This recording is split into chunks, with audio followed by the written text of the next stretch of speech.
diputado Luis Puig. Gracias, señor presidente. Nosotros, en primer lugar, queremos destacar que la aprobación del nuevo Código del Proceso Penal, el sistema acusatorio, significó un notable avance en nuestro país. Un notable avance que cumplió con otra premisa básica, que es abrir un proceso de discusión donde participaran los actores más relevantes de todo el sistema conjuntamente con el Poder Ejecutivo. La comisión que se integró en el 2005 para la reforma del procedimiento penal y para adecuarlo a las normativas en materia de derechos humanos, así como los estándares de justicia consistente con un régimen democrático, tuvo una participación de aportes, de discusión, de elementos enriquecedores, una comisión que fue precedida por un delegado del Poder Ejecutivo y que participó el Ministerio Público, la Suprema Corte de Justicia, la Defensoría de Oficio, la Cátedra de Derecho Procesal, el Colegio de Abogados y las asociaciones gremiales que nuclean a jueces y fiscales. Y en realidad, este pasaje de un sistema inquisitivo a un sistema acusatorio implica cambios sustanciales, implica también un cambio cultural fundamental cuando de alguna manera todo el sistema inquisitivo generaba procesos de falta de transparencia y procesos de falta de garantía. No nos olvidemos que observaciones internacionales muy importantes planteaban que la existencia de entre el 60 y el 70% de las personas privadas de libertad en nuestro país sin condena, que constituyen un elemento violatorio de los derechos humanos. ¿Podíamos pensar que ese cambio cultural profundo podría hacerse automáticamente, sin fricciones, sin que operaran las inercias de los diferentes actores, sin que hubiera dificultades de coordinación y dificultades también de mantenerse cada uno en lo que venía haciendo, negándose a aplicar por inercia natural esos cambios? Nosotros creemos que todo ese proceso, toda esa discusión que llevó más de una década, que se convocó actores de primer nivel para que participaran y que dio un producto sumamente importante en cambio de calidad democrática para nuestro país, eso que se hace en forma participativa, con actores que tienen diferentes visiones sobre el tema y que aportan y que lograron un resultado, resulta que a los 6 meses de la entrada en vigencia del nuevo Código del Proceso Penal aparece una contrarreforma. Nosotros creemos que es una contrarreforma porque implica un menoscabo, un deterioro en algunos aspectos fundamentales en los cuales se estableció la reforma. Decía un operador judicial, al Código Penal se le imputa un delito que no cometió. Y yo creo que en realidad, cuando se asemeja el crecimiento de la inseguridad a la aplicación del nuevo Código del Proceso Penal, creo que no se corresponde con la realidad. Creo que en todo caso no se esperó el tiempo prudencial para analizar y ese año que se planteaba en la discusión parlamentaria para poder analizar las mejoras necesarias en toda norma que se sanciona y mucho más un código, de esperar los tiempos prudenciales para poder generar los cambios que se hicieran necesarios, pero no una contrarreforma apresurada que de alguna manera apunta contra los elementos más sensibles que habíamos logrado. El tema de volver a plantear, más allá de algunos cambios que hubo en el Senado, de volver a plantearse que la prisión preventiva es prácticamente preceptiva con lo que se plantea. El sistema inquisitivo. Hay aspectos que a nosotros nos parece que no debieran haberse avanzado de esta manera. Y en todo caso, y sin pretender procesos idílicos, yo creo que es fundamental la participación de los diferentes actores, saber cuáles son las modificaciones a realizar. Las que se plantearon no las compartimos.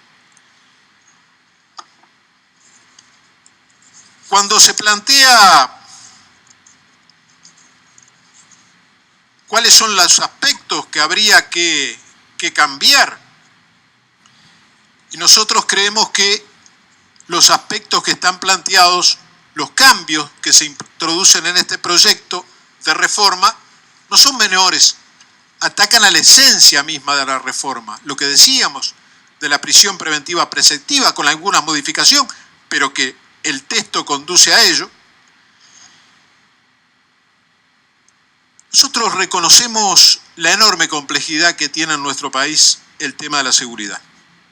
Ahora, asociar, como se planteó en un momento, que la aplicación del Código del Proceso Penal había implicado la baja en la cantidad de presos en el país y que eso era el resultado de los aumentos de delito, nosotros tenemos una visión distinta. Nuestro país a lo largo de las décadas, de las últimas décadas, ha desarrollado, aumentado en forma exponencial la cantidad de personas privadas de libertad. En 1999 superaban los 4.000. En el 2017, más de 11.000 personas privadas de libertad. Este aumento exponencial en la cantidad de presos no ha redundado en mayor seguridad. El planteo de que dejar como medida prácticamente mágica el tema de la prisión para resolver los temas de seguridad, yo creo que no solo es equivocada, sino que es contraproducente. Nosotros no mencionamos la referencia entre pobreza y delito. No, porque hay muchos delitos que no los cometen los pobres. Lo que nosotros establecemos una clara relación es entre pobreza y cárcel. La inmensa mayoría de los 11.000 presos que tiene nuestro país son jóvenes pobres. Y el desarrollo, la concreción de esta contrarreforma que hoy se plantea va a aumentar la cantidad de presos de ese mismo sector de la sociedad. Porque en realidad la aplicación de la prisión preventiva prácticamente preceptiva, el tema de las libertades anticipadas, las dificultades que se originan, van en camino de agravar esta situación.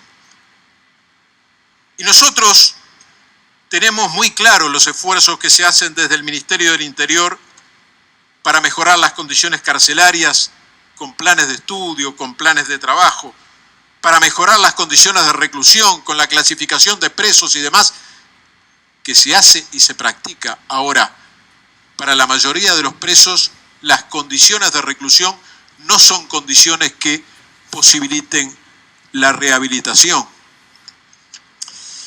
Hemos leído con mucha atención las observaciones que ha realizado el comisionado parlamentario en relación a esto. Nosotros creemos que el objetivo no debe ser aumentar la cantidad de presos, sino la baja de los delitos. Y creemos que esa premisa no se ve reflejada en este proyecto de reforma al Código del Proceso Penal. Y nos preocupa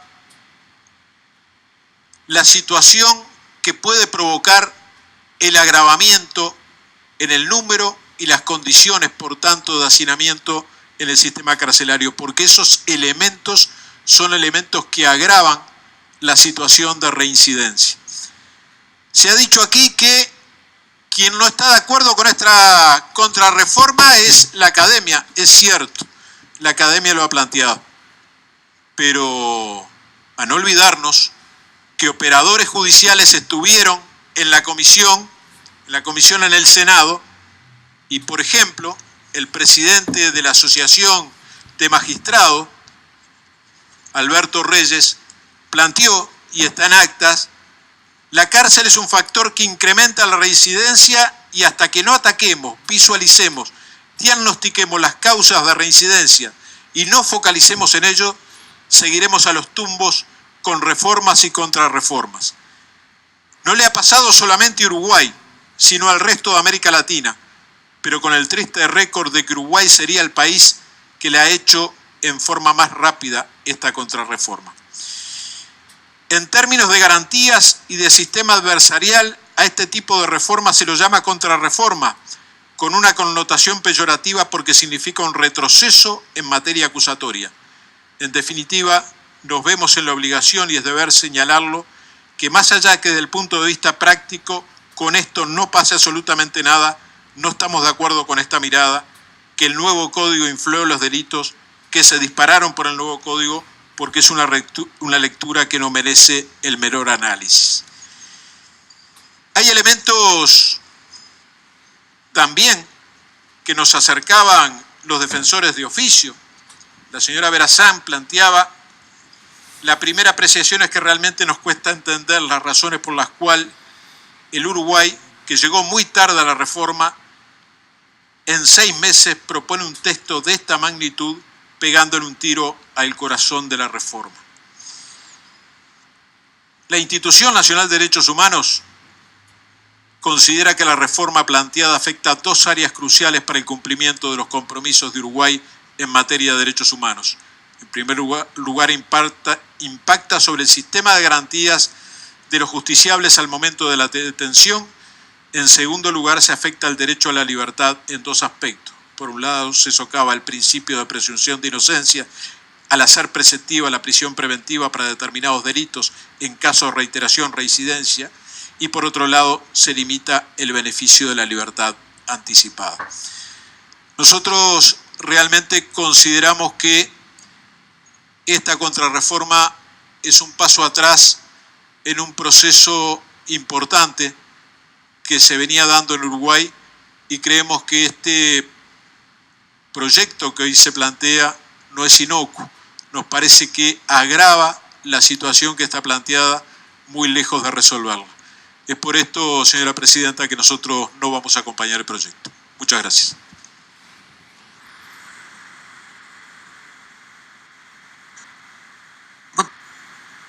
Dese cuenta del informe relativo a la integración del cuerpo.